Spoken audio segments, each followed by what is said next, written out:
Before Reggie and Francis could celebrate their first anniversary, Ronnie Kray was to execute George Cornell in the public bar of the Blind Beggar pub. George was very cocksure of himself. He knew he could use himself. He knew he could handle himself. He wasn't frightened of no man. He was calling Ronnie a big puff and all that. And of course, the inevitable happened. Ronnie had a gun on him. Ronnie pulled his out, and I believe the words were said by Cornell. Look who's here. With that, Ronnie went up to him, drew the gun out, pointed, he thought it was a joke. Pulled the trigger, that was it. He just shot him dead. Perfectly gratuitous. Cornell had not been any threat to him. He'd insulted him about his homosexuality and stuff like that. But there was no economic threat from Cornell or the gang that he was a part of, which was the Richardsons. But when Ronnie Kray killed him, I mean, he said, "I've got my button," just as the Yanks say when they've killed someone. Over 30 people witnessed the shooting. Not one would pick Ronnie Kray from the lineup. It seemed this outlandish act of violence had only served to strengthen their position. We eventually traced most of the witnesses there, but none of them would give evidence that they'd seen Ronnie Kray.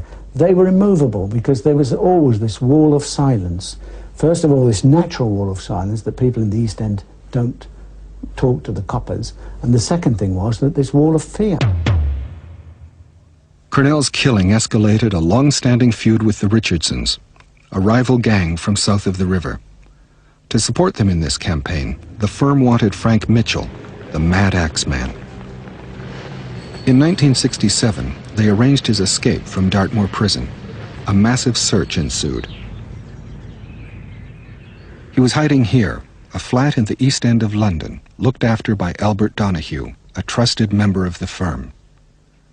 Soon afterwards, the Richardsons were imprisoned before a showdown could take place.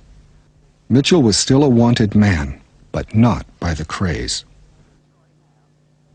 If the twins got him out, and the twins are looking after him, nobody can kill him in front of the twins. There's only one people who can hurt him, and that's the twins themselves.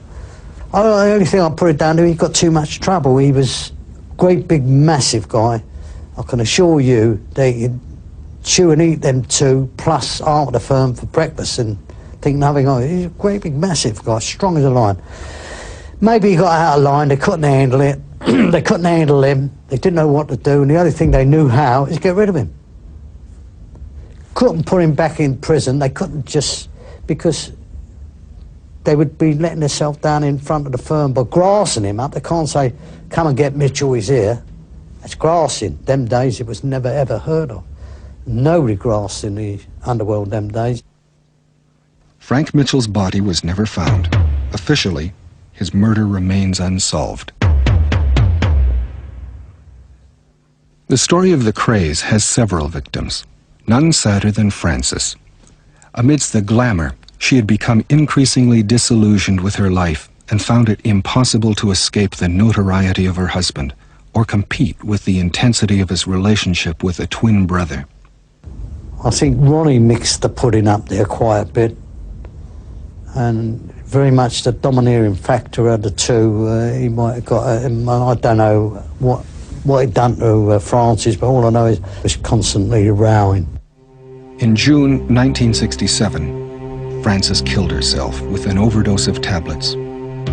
Reggie insisted that she be buried in her wedding dress. It really slaughtered him, and well, for a week or two he just didn't know what he was doing, Reggie. He was wandering the days, and when she died he gave up. He had a death wish, I'm sure, in many ways. Reggie's only escape was into the company of his brother, but by now Ronnie's behavior offered little sanctuary. He now saw murder as a demonstration of allegiance to the firm. Reggie had yet to prove his. McVitie was a £2-a-week bandit. He was not a villain of their caliber by any means. So he posed no threat to them. So any suggestion that he was killed in retaliation for threats that he'd offered them is just nonsense. But the story that was circulated was that this was a crime that was really motiveless. The only motive that could be ascribed to it was that Ronald Kray had said, having killed Cornell, "Well, I've done my one, Reggie, now you do yours." He thought that he'd been invited with the rest of them to a drink-up, to a party. You can imagine his surprise when Reggie Kray suddenly appeared and offered a gun to his head and pulled the trigger. Run! Ronnie was always winding him up. "I've done mine, you go and do yours." And he more or less wound him up that day. Got him really and truly at it, and he got him in the front. I don't think Reggie would have done it, but Ronnie wound him up. Put him man to man. No way. I mean, I knew Jack very, very well. Jack was a very, very good pal of mine. Whatever he done or whatever he was, he didn't warrant that. You've left us no choice, Jack!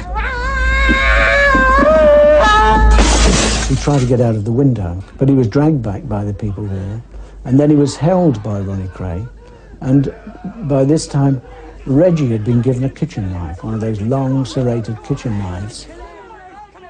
He hit McVitie first of all on the jaw, and then he stabbed him a number of times until eventually the poor man fell to the floor when he pushed the knife through his throat and twisted it and pulled it out again. Well, of course, it didn't take long for McVitie to die. Contrary to Ronnie's deranged beliefs, McVitie's killing did not prove to be an act of allegiance, quite the opposite. The gratuitous nature of their actions had begun to alarm members of the firm. The wall of silence was beginning to crumble. You just don't go around killing your own people. You've got Cornell, you've got Mitchell. Well, Cornell was one of our own, but you don't go shooting the bloke because he called you a puff. After the world would be dead. You can't do that. And Mitchell, well, look what they'd done to Mitchell. And they went and done that to Jack. Well, that to me, that was the end. The police campaign gathered momentum, but Nipper Read was insistent that the investigation gather substantive evidence against the twins before any attempt was made to charge them with murder. We first of all started out looking at, again, the frauds, and these really formed the basis of the investigation.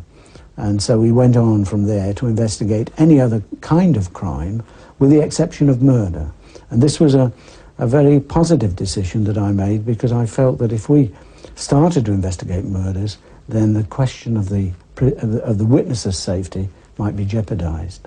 The mood of the firm was very, very, very dodgy. People were not turning up at the meets anymore. They didn't want to come to the meets. They made excuses why not to be there, and the nervousness on the two twins that was showing, you know, that they can virtually, it meant they virtually pull out a gun and shoot you in the middle of the road or in the house or wherever. It was almost common knowledge that Ronnie Kray had shot George Cornell in The Blind Beggars. As a matter of fact, when later I started to investigate it, people in the East End said to me that the Krays did everything but take the front page of the Times to advertise the fact. I mean, this enhanced their position as gang leaders, you see. They must have felt such immense power. You see, when they'd done their first killing with Cornell, it must have been about a year or 2 years before they nicked them. So it must have given them a very high sense of power, the untouchables. No one was safe. No one. In 1965, the Krays had seemed invulnerable to prosecution. 3 years later, a trail of senseless killings destroyed that position. They were now so feared that even members of the firm thought it safer they be put away. Leslie Payne was a fraudster. He didn't need violence because he could charm people, he could persuade people. And so when he realized that there was no measure by which he could control the violence of the Krays, he decided then that that was too much for him and he walked away.